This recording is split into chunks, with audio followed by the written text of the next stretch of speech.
श्री गणेशाय नमः। ओम अनंताय नमः। ओम नमो भगवते वासुदेवाय नमः। नमस्कार दोस्तों, अनंत चतुर्दशी की बहुत बहुत शुभकामनाएं। एक बार महाराज युधिष्ठिर ने राजसूय यज्ञ किया। उस समय यज्ञ मंडप का निर्माण सुंदर तो था ही, अद्भुत भी था। वह यज्ञ मंडप इतना मनोरम था कि जल व थल की भिन्नता प्रतीत ही नहीं होती थी।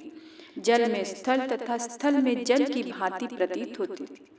बहुत सावधानी करने पर भी बहुत से व्यक्ति उस अद्भुत मंडप में धोखा खा चुके थे। एक बार कहीं से टहलते टहलते दुर्योधन भी उस यज्ञ मंडप में आ गया और एक तालाब को स्थल समझ उसमें गिर गया। द्रौपदी ने यह देखकर अंधों की संतान अंधी कहकर उनका उपहास किया। इससे दुर्योधन चिढ़ गया। यह बात उसके हृदय में बाण समान लगी। उसके मन में द्वेष उत्पन्न हो गया और उसने पांडवों से बदला लेने की ठान ली। उसके मस्तिष्क में उस अपमान का बदला लेने के लिए विचार उपजने लगे।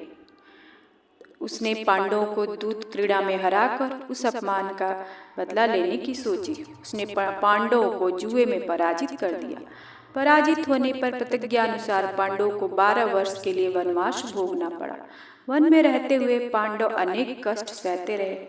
एक दिन भगवान कृष्ण जब मिलने आए तब युधिष्ठिर ने उनसे अपना दुख कहा और दुख दूर करने का उपाय पूछा।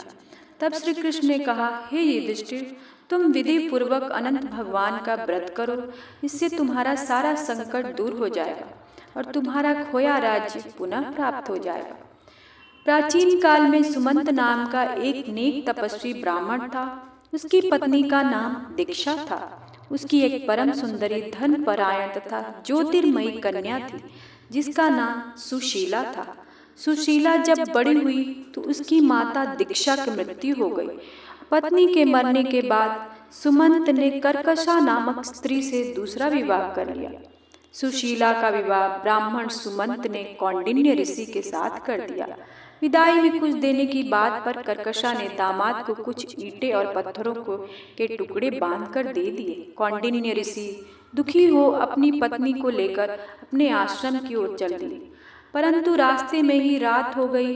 वे नदी तट पर संध्या करने लगे।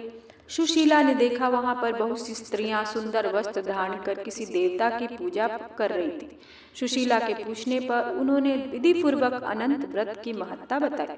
सुशीला ने वही उस व्रत का अनुष्ठान किया और 14 गांठों वाला डोरा हाथ में बांधकर ऋषि कौंडिन्य के पास आई।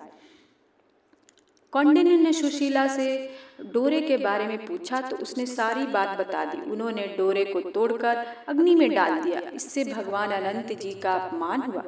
परिणामतः ऋषि कौंडिन्य दुखी रहने लगे। उनकी सारी संपत्ति नष्ट हो गई। इस दरिद्रता का उन्होंने अपनी पत्नी से कारण पूछा तो सुशीला ने अनंत भगवान का डोरा जलाने की बात कही। पश्चाताप करते हुए ऋषि कौंडिन्य अनंत डोरे की प्राप्ति के लिए वन में चले गए। वन में कई दिनों तक भटकते भटकते निराश होकर एक दिन भूमि पर गिर पड़े। तब अनंत भगवान प्रकट होकर बोले, हे कौंडिन्य, तुमने मेरा तिरस्कार किया था, उसी से तुम्हें इतना कष्ट भोगना पड़ा।